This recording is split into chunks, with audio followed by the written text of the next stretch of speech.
Mullayyar, the most personality in the district.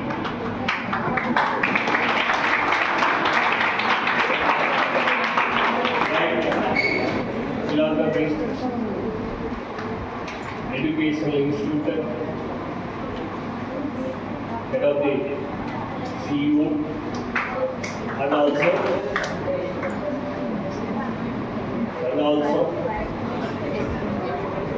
ఎవరికైనా ఏమైనా కాదు లే అది చెప్పే వ్యక్తిలో మన సాయి గారు ఒకరు.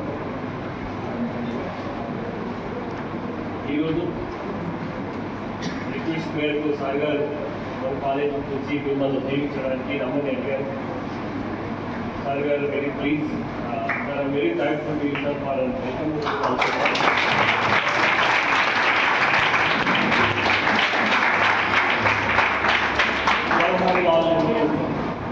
చాచాజీ అని నామసార్థకం చేసుకుని ఇప్పటికి కూడా పిల్లల మధ్యలో ఆయన నివసిస్తూ ప్రపంచం ఉన్నంత వరకు వారి సేవలు కొనియాడటానికి మనము ఈరోజు వారి బర్త్డే జరుపుకుంటున్నాం. ఎక్కువ పిల్లలతో అనుసంధానం గలవారు. తర్వాత వీళ్ళు పండిట్స్, కాశ్మీరీ పండిట్స్ వీళ్ళు ముఖ్యంగా అక్కడి నుండి వచ్చి సరే వాళ్ళ రేపు 19 మన ఇందిరాగాంధీ బర్త్డే కాబట్టి అంతవరకు మహా గొప్ప నాయకులను తయారు చేసిన ఆ పండిట్ కుటుంబం నుంచి జాలువారిన కిరణం మన నెహ్రూ గారు. వారు ఎక్కువగా ఇందిరాగాంధీ గారు చదువుతున్నప్పుడు ప్రతిసారి లెటర్ రాసేవారు. ప్రతిసారి ప్రతి ఒక్క విషయాన్ని విడబట్టి ఈ విధంగా చేయాలి, ఈ విధంగా చేస్తే బాగుంటుందని సలహాలు చేస్తూ ఆ బ్రిటిషర్స్తో కూడా మనం ఫైట్ చేసిన తర్వాత మనకు స్వతంత్రం వచ్చిన తర్వాత కూడా వారు మన మధ్యలో ప్రజల కోసం సేవ చేస్తూ ఎక్కువగా డిపెండెంట్ పీపుల్ ఎక్కడైతే ఉన్నారో వారిపైన ఎక్కువ కాన్సన్ట్రేట్ చేసేవారు. ఎంతవరకు అంటే శ్రీశైలం ప్రాజెక్టుకి వారే వచ్చి స్వయంగా శంకుస్థాపన చేశారు మన నెహ్రూ గారు. అలా అంటే ప్రతి నిత్యము అనునిత్యము ప్రజల శ్రేయస్సు కోసం ఎప్పుడైతే ఆలోచిస్తారో, ఎప్పుడైతే పాటుపడతారో, వారి కోసం జీవిస్తారో, వారు లేకుండా వాళ్ళు జీవించి ఉన్నారు మన మధ్యలో. సో చెప్తారు, జనాభా లెక్కల కోసం కాకుండా జనార్దను లెక్కల కోసం మనం పుట్టాలి అని చెప్పుకుంటారు. ఒక శాస్త్రంలో ఒప్పులు చదివారు. జనార్దన లెక్క మన రేషన్ కార్డు కోసం ఎందుకు పెట్టడం? మనం పుట్టామంటే ఏదో ఒక సార్థకత ఉండాలి. ఆ విలువలు మన తల్లిదండ్రుల నుంచి మనం తీసుకొని నెక్స్ట్ భావితరాలకు మనం కష్టపడుతూ పోతే మనం కూడా జీవిస్తాం. సో ఆ జీవిత గమ్యం, ఆ జీవిత ప్రయాణం సుఖప్రదంగా ఉండాలి అంటే మొదట మీ ముందున్న కర్తవ్యం మీరు ఎప్పుడైతే నిర్వహిస్తారో అది మీరు నిజంగా సేవ చేసినట్టే మీరు. సో మరొకసారి వారి బర్త్డే శుభాకాంక్షలు తెలియజేయండి.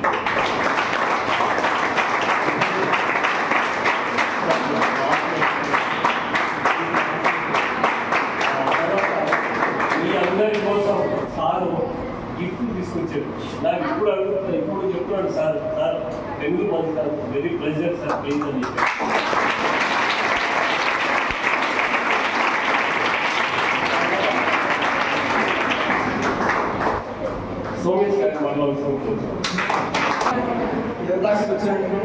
ముందుగా ఈరోజు మనకు నెహ్రూ గారి జయంతి అంటే స్కూల్లో మీరు బాగా జరుపుకుంటారు.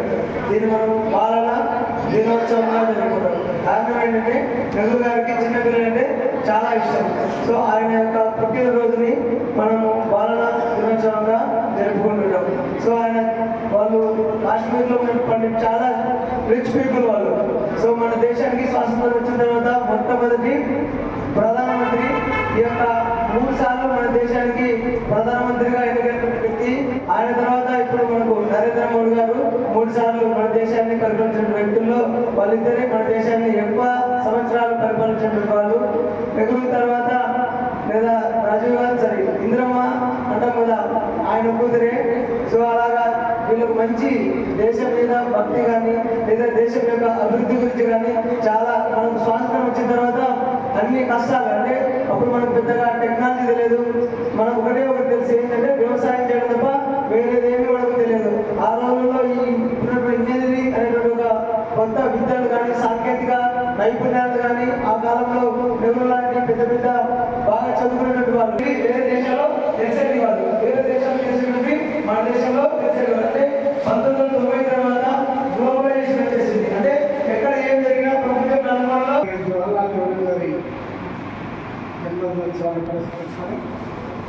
ఈ కళాశాల ఏర్పాటు ఈ కార్యక్రమానికి అధ్యక్షులు ఉన్నటువంటి ఈ కళాశాల సంస్థ గారికి, అలాగే కళాశాల స్టాఫ్ మెంబర్స్, అందరికంటే ముఖ్యమైనటువంటి విద్యార్థులందరూ కూడా నమస్కారం. చాలా సంతోషం.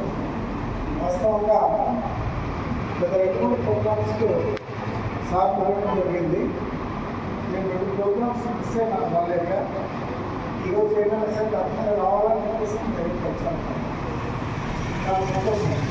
ఇప్పుడు మనం చూస్తే ఇప్పుడు ప్రోగ్రామ్ పిల్లలకు సంబంధం ఏంటి అని గొప్పగా గమనిస్తే కొన్ని జవహర్లాల్ నెహ్రూ గారికి ఇంకో పేరు ఇదేంటి తెలుసా?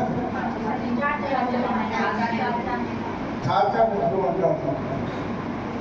ఏంటి చాచా నెహ్రూ అంటే చాచా అంటే చిన్న అంకల్ అన్నమాట. అంటే మనకు ఎవరు ఏ ఇంట్లో సరే అందరు అమ్మ నాన్నల దగ్గర చదువుగా మాట్లాడలేదు అన్నమాట. మనం ఏ సమస్య మనం బాబా దగ్గర చెప్తుంటాం. బాబా అంటే చాచా అన్నమాట. అట్లాగే మనం అందరి చాచా ఎవరంటే అలాంటుకుంటాం. అలాగే ఆయన పిల్లలకు చాలా అన్నోపాల సంబంధం ఉందన్నమాట. ఎక్కడ పోయినా ఆయన ప్రధానమంత్రి ఉన్నప్పుడు కూడాను ఎంత బిజీ షెడ్యూల్ ఉన్నప్పటికీ ఎన్ని ఇంపార్టెంట్ ప్రోగ్రామ్స్ ఉన్నప్పటికీ ఎక్కడైనా 10 మంది పిల్లలు కనిపిస్తే కారు అట్టుకుని 2 గంటలకు ముచ్చటించి వాళ్ళు అంతకు సంబంధం ఉంది కాబట్టి ఈరోజు మనము దాదాపు 5 సంవత్సరాలు బయటకు కూడా మనం గుర్తు చేసుకుంటున్నాం. అంతేకాకుండా మన గమనించాల్సిన విషయం ఏంటంటే భారతదేశంలో గతంలో ఎంతో ప్రసక్తి ఎక్కడ దేశం అన్నమాట. తర్వాత బ్రిటిష్ వాళ్ళు ముగలాయిల వల్ల భారతదేశం క్షీణించిందండి.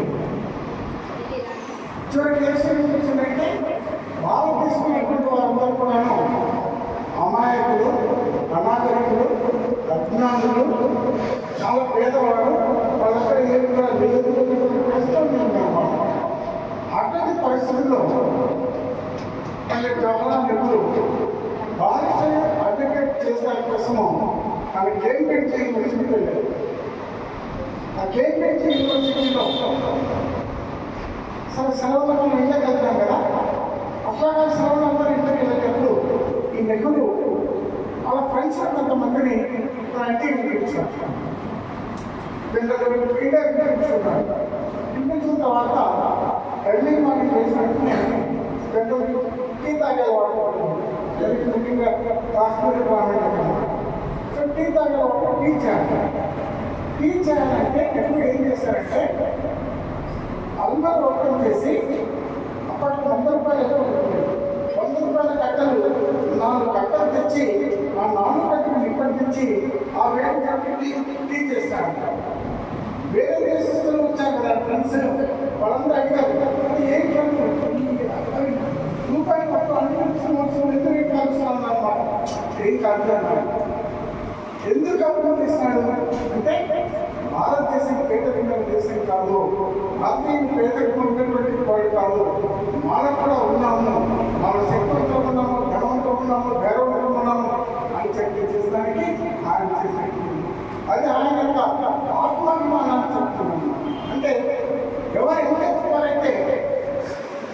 నాదే గొప్ప, నాకు నేను గొప్ప, సార్ గొప్ప, మీకు మీరే గొప్ప అన్నమాట. ఆ ఆత్మాభిమానాన్ని మనం ఎప్పుడు వదులుకోకూడదు. రెండో విషయం కూడా ఏంటంటే కేంబ్రిడ్జ్ కళాశాల చాలా పెద్ద యూనివర్సిటీ, మళ్ళీ 100 ఎకరాల యూనివర్సిటీ అన్నమాట. ఆ యూనివర్సిటీకి మెయిన్ 4 గేట్లు మెయిన్ గేట్స్ పెట్టుకోవచ్చు. అక్కడ చదవడానికి చాలా ధనికమైనటువంటి వాళ్ళు మాత్రమే చదువుతారు, కానీ ఎవరింటి వాళ్ళు చదవలేరు.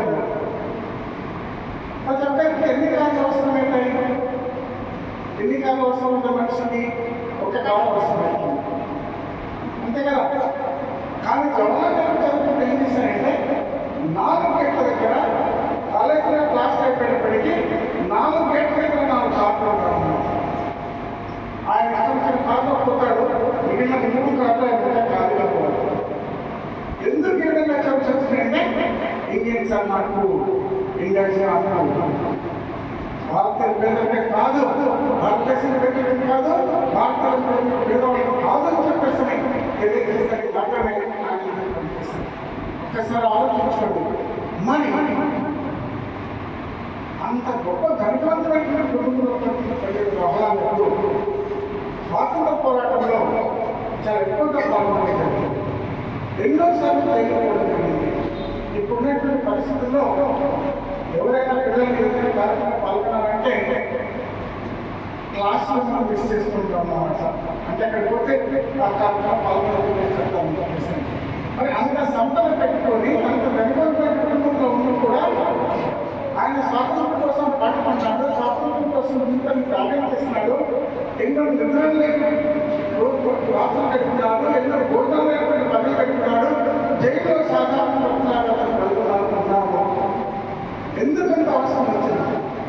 దేశం కోసం, దేశ వ్యక్తులు ఉంటే వాళ్ళు. అందువల్లనే ఈనాటి కూడా మనం ఎవరు కానీ గుర్తుంచుకుంటున్నాము, కోరుకుంటున్నాం. ఇక మళ్ళీ ముఖ్యంగా చూసినట్లయితే వాస్తవంగా మనకి స్థలాలు చెప్పే సందర్భానికి భారతదేశం చాలా అనగానే దేశంగా ఉంటుంది. చాలా దేశాలకి కూడా ఎంత తక్కువ స్థితిలో మనం ఉండేటువంటి వాళ్ళు. జవహర్లాల్ వచ్చిన తర్వాత మీరు గమనిస్తే ఇప్పుడు సార్ చెప్పడం జరిగింది, శ్రీశైలం ప్రాజెక్ట్ అని సార్ చెప్పారు.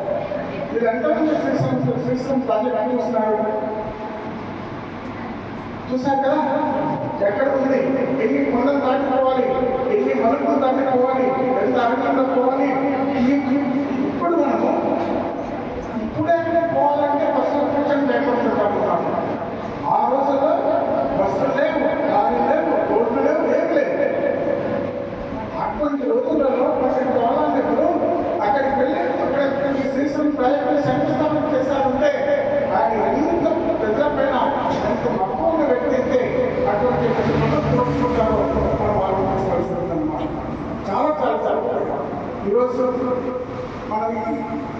మన దేశ జనాభా ఎంత ఎంతమో, మన దేశ జనాభా ఎంత? 150 crores. 150 crores దగ్గర ఉన్నారన్నమాట కదా. 150 crores దగ్గర ఉన్నటువంటి వాళ్ళము గతంలో అంటే 2 దశాబ్దాల క్రితం, 20 సంవత్సరాల క్రితం చూసినట్లయితే భారతదేశం చాలా పెద్దటువంటి దేశం. భారతదేశంలో చాలా మంది ఒక పూట తిండి కూడా లేనటువంటి వాళ్ళు ఉంటారు. దానికి కారణం ఏంటి చెప్పేసి ఆర్థిక శాస్త్రవేత్తలు కూడా నాకు అధ్యయనం చేసే తెలిసింది ఏంటంటే భారతదేశంలో జనాభా ఎక్కువ కాబట్టి అక్కడ పండించే పంటలు సరిపడటం లేదు, కాబట్టి తిండి లేకుండా జరిగింది. కానీ ఈ రోజు భారతదేశం ఏ పరిస్థితి తెలుసా? ఎన్నో ఆహార ధాన్యాలు విదేశాలకు మనం పంపుతున్నాం అన్నమాట, ఎగుమతి చేస్తున్నాం. మన పరిస్థితి ఎక్కడైనా మన పరిస్థితి గమనించుకోవాలి. ఎంత కూడా మీరు గమనిస్తే జవహర్లాల్ చేసిన అతి ముఖ్యమైనటువంటి కారణంలో బహుశా మీరు చదివించారు పంచవర్ష ప్రణాళిక అని చెప్పేసి విన్నారా మీరు? చేసుకొని అభివృద్ధి పొందుకు నడుస్తుంది. గతంలో అంటే 3 దశాబ్దాల కిందట, 30 సంవత్సరాల కిందట ఎంతైతే ఆదాయం సంపాదించామో అంత ఆదాయం సంపాదించడానికి ఎన్ని సంవత్సరాలు పట్టవచ్చు? 5-7 ఫార్ములా అన్నమాట. ఏం ఫార్ములా అది? 7-5 ఫార్ములా. అలాగే మనం చంద్ర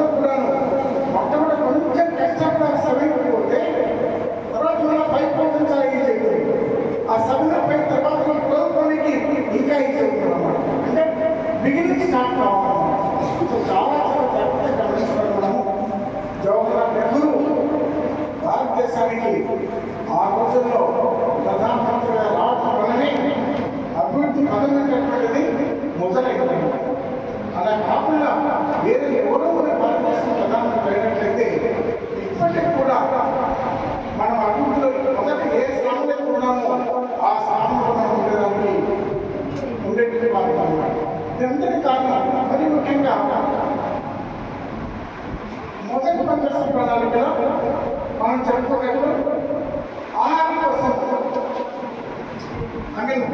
ఈ పంటల కోసం చాలా ఎక్కువ ప్రయత్నం చేశారు. దాని తర్వాత గమనించుకున్నారు పంటలు కావాలంటే నీరు కోరుకోవాలి, తర్వాత ఇరిగేషన్ ప్రాజెక్ట్స్ కట్టినారు, తర్వాత సరిపోదని చెప్పేసి ఎన్నో ఇండస్ట్రీస్ కట్టినారు. ఇది సరిపోదని చెప్పేసి మళ్ళా ఈ ఈరోజు సాంకేతిక రంగంలో సెటిలైట్స్ కూడా మనం పంపే ప్రయత్నంలో ఉన్నామన్నమాట. ఒక్కసారి ఆలోచించుకోవాలి. ఈరోజు మనం అందరినీ ఇక్కడ కూర్చోగలిగామంటే, మీరు చదువుకున్నారని మేము చెప్పగలిగామంటే దీనందరికీ కూడా మొట్టమొదటి పునాదురాయి ఎక్కడ పడిందంటే జవహర్లాల్ నెహ్రూ లాంటి గొప్ప వ్యక్తుల ద్వారా పడుతున్నాం. మరి వాళ్ళు దేశం కోసం త్యాగం చేసినప్పుడు మనం మన కోసం కూడా త్యాగం చేసిన పరిస్థితి మనం లేదు. ఎవరి కోసమో కాదు, మన కోసం మనం గుర్తుంచుకోండి. నేను ఈరోజు సార్ మీ కళాశాల ప్రిన్సిపల్గా ఉండి మిమ్మల్ని అందరికీ కూడా మార్గనిర్దేశం చేస్తున్నాను. కానీ నేనే పెద్ద పెద్ద ధనవంతుల పిల్లల నుంచి జవహర్లాల్ కుటుంబానికి వచ్చినటువంటి వాళ్ళు కాదు. మీరు మంచి మంచి వ్యక్తిగా ఫ్యామిలీ నుంచి వచ్చినాం అన్నమాట. మేము 3 చెట్ల కింద కూర్చున్నాం. అర్థమైనా మనిషి నడుచుకుంటే వాట ఉండేది, మనిషి చూస్తాడు మనుషులు ఒక అర్థమవుతున్నాం. సో చాలా అంతగా ఉంటుంది. మీకు మీరు ఆ లైన్ ఆలోచించండి. మీరు ఎల్లప్పుడూ పెట్టుకున్న అభిప్రాయం ఏంటంటే మా సర్వ ఎప్పుడు మమ్మల్ని చదువుతారు, ఇంట్లో ఉన్న చదువుతారు, పొరపాటులో మీనాక్కడ వస్తే మీనాక్కడ అనుకుంటే వాళ్ళు కూడా చదువుతారు. మాకు ఏం లోకమే లేదా, లోకం చాలా ఎక్కువ మంది. వయసు 17 సంవత్సరాలు, 17 ఎంత ఉంటాయమ్మా? 83 years ఉన్నాయన్నమాట. 83 సంవత్సరాలు ఉన్నాయి, 80 సంవత్సరాలు ఉన్నాయి. దాన్ని సాగాలంటే మొదటి కష్టపడుతుంది. అయితే చాలా గుర్తుంచుకోండి, గడిచిపోయినటువంటి గడియ ఏం చేస్తాను సార్. నాకు ఇప్పుడు మీ వయసు 17 సంవత్సరాలు ఉన్నాయి. నాకు 15 సంవత్సరాల వయసు రావాలంటే ఏం చేస్తావు చెప్పండి. నేను తప్పని చేస్తాను రాదన్నమాట. తప్పు చేస్తామన్నా కానీ రాదు.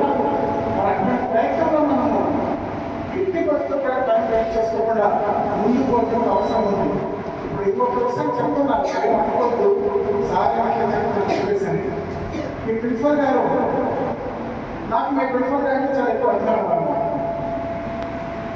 ఎందువల్ల అంటే ఆయన పెద్ద కృషివుడు అంటే నిత్యము సంతకం వ్యక్తి అన్నమాట. నిత్యము తను విద్యార్థుల గురించి, సమాజం గురించి, దేశం గురించి ఆలోచన వ్యక్తుల్లో మేము ప్రిన్సిపల్ గారు ఉంటారు. అందువల్ల నేను మీరు ఎక్కువగా తెలిసినట్లే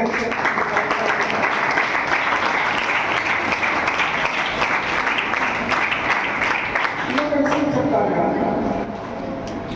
నేనేదో సంస్థ చదువుతున్నాను. సంస్థ చదువుతుంటే మీరు చాలా చిన్న ఉంటాను కదా. ఇలాగే ఇండిపెండెంట్ మీద రిపబ్లిక్ డే ఏదో వస్తే ప్రతి స్కూల్లో ఎస్పీ అని ఉంటాను, స్కూల్ ఫీజు లీడర్. ఆ అకౌంట్స్ ఎస్పీని పిలిచి రేపు స్పీచ్ ఎవరు ఇస్తున్నారు పిల్లలు రెడీ నేను తీసుకోమన్నాను. ఎస్పీఎల్ క్లాస్ కలిసారు, నేను తీసుకున్నాను. నేను సంతగా శ్రమపడించుకుంటాను. అర్థమైందా? నాకేదో మాట్లాడడం చాలా ఎక్కువ కోరుకుంటుంది. ఆ ఎస్పీ దగ్గర విని ఇప్పుడు ఇంకా కూడా దాన్ని ఆచరించి మరణం చేసి మనలో పెట్టుకొని మనము సార్ కోరుకున్నట్టు ఒక ఇండస్ట్రియలిస్ట్గా చూడాలని ఆకాంక్ష. సార్ గారు సార్ మా కాలేజీ వచ్చినప్పుడు వెరీ వెరీ థ్యాంక్స్ సార్. తర్వాత సార్ గారు చేతుల మీదుగా సారు పెన్నులు తీసుకొచ్చి ఇస్తాను సార్ అన్నారు. ప్లీజ్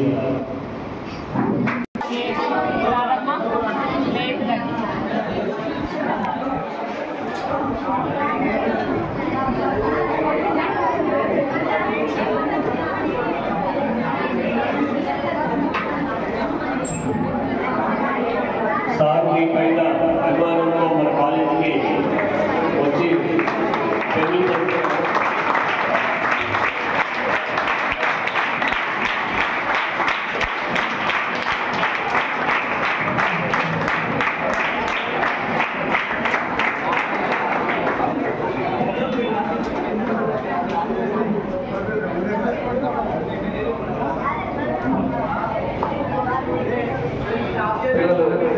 కొద్దిగా క్రమశిక్షణతో సాధించే అంటే ఎంతో అభిమానంతో ఇస్తున్నారు కాబట్టి కొద్దిగా అలర్ట్ చేయకుండా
అంటే దేశంలో మంచిగా ఆలోచించేవాళ్ళు చాలా మంది ఉన్నారు. కాకపోతే మనం మన గురించి మంచిగా ఆలోచించాలి.